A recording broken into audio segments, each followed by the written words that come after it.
Este portátil possui um processador RK3326, capaz de rodar Nintendo 64, PlayStation 1 e todos os consoles 32 bits para baixo. É um processador mais que suficiente para emular Game Boy Advance, que particularmente eu acho ótimo para jogar nesse portátil. Roda bem o Game Boy Color, Game Boy, Nintendinho, Super Nintendo, que é outra plataforma que tem bastante interesse em seus jogos, além de Mega Drive, Master System, entre outros. Já adianto que tem link na descrição para quem quiser adquirir.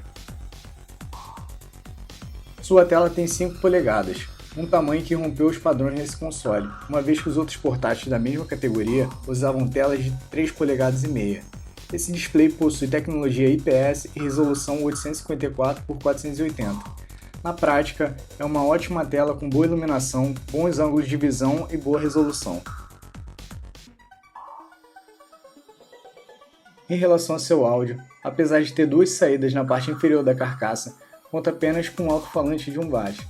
Faz bem seu trabalho, mas, como sugere a carcaça do produto, poderia ter 2 alto-falantes para gerar um som estéreo. É um áudio que será mais propício para ambientes internos. Além dessa saída de áudio, existe uma entrada padrão 3.5 mm para fone de ouvido, que poderá ser uma alternativa a ambientes mais barulhentos. Sua bateria é de lítio, com capacidade de 4.200 mAh, sendo informado pelo fabricante uma autonomia de 7 a 8 horas. No meu uso, a bateria aguentou entre 4 e 6 horas de jogatina, que na minha opinião é suficiente para uma sessão de jogo antes de voltar para o carregador. Falando de seu tamanho e acabamento, a estrutura é feita em plástico, porém com uma textura emborrachada que gera uma boa sensação ao toque. Tem medida de 18,5 cm de largura, 7,6 cm de altura e 1,7 de profundidade. Na real, não é tão compacto, mas já era de se esperar por ter uma tela maior que seus concorrentes da categoria. Não deixa de ser um portátil. O RGB 10 Max conta com botões padrões de controle de Nintendo, 4 botões de ombro R1, R2, L1, L2, direcional de pad e 2 analógicos clicáveis, fazendo a função de R3 e L3. Os Start Select ficam na parte inferior e 2 botões similares na parte superior que servem para funções variáveis, dependendo do emulador. E falando de emuladores, o console portátil da PoleKid conta com um emulador de Nintendinho, Super Nintendo, Nintendo 64, Game Boy, Game Boy Color, Game Boy Advance, Nintendo DS, Mega Drive, Master System, Sega Genesis, Game Gear, Neo Geo, Neo Geo Pocket, PlayStation 1, PSP, MAME, Capcom System 1, 2 e 3, Final Burn Alpha e PC Engine. Os emuladores já vêm com jogos pré-instalados em suas pastas, mas é possível adicionar mais jogos. A emulação do Super Nintendo é muito boa, rodando facilmente títulos como Super Mario World,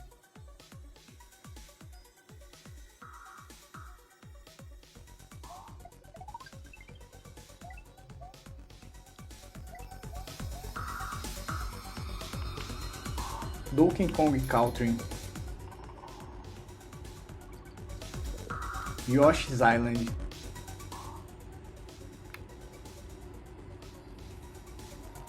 e Zelda Link to the Past.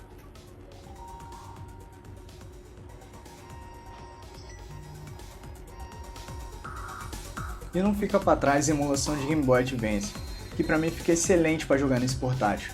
Estou jogando agora The Legend of Zelda The Minish Cap e tô curtindo muito, cara. E falando em curtir, deixa um like nesse vídeo, dá uma curtida nesse conteúdo de tecnologia gamer que fiz pra você, entusiasta assim como eu.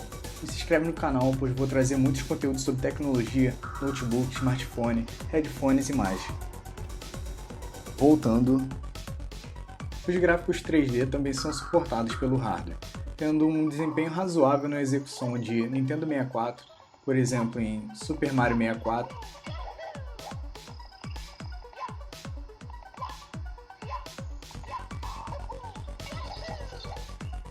Mario Kart 64,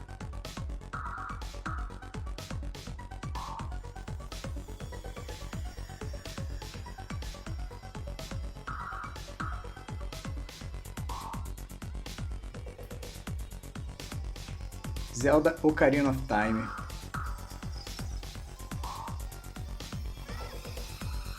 Majora's Mask,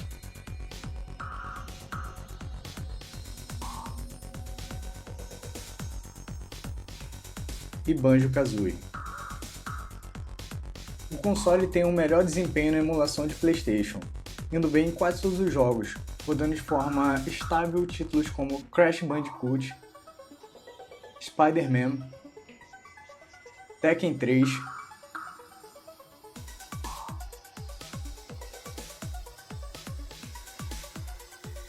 e Tony Hawk Pro Skate. A partir daqui, o RGB10 Max já encontra maior dificuldade de reproduzir alguns jogos. Por exemplo, no Nintendo DS, a maior parte dos títulos são executados com algum atraso, mas dá para jogar jogos mais leves como o New Super Mario Bros. No PSP a situação é a mesma, apenas jogos mais leves são melhores executados, como por exemplo Metal Slug Double X, apesar de ter bastante coisa acontecendo na tela. Infelizmente jogos como God of War, Ghost of Sparta não são jogáveis, mas há a possibilidade de tentar configurar o emulador para melhorar o desempenho.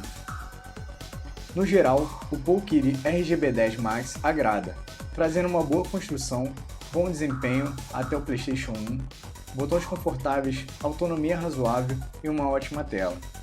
Foi uma compra acertada para mim, que gosta de jogar Game Boy Advance e Super Nintendo de forma portátil e com uma tela de tamanho mais amigável. Este aparelho foi comprado na Banggood. Não fui taxado pela Receita Federal, nem tive que pagar a taxa de despacho postal do correio. Desde o pedido até a entrega foram 24 dias corridos. Caso tenha interesse no portátil, deixei um link na descrição direto para a página do produto na Banggood.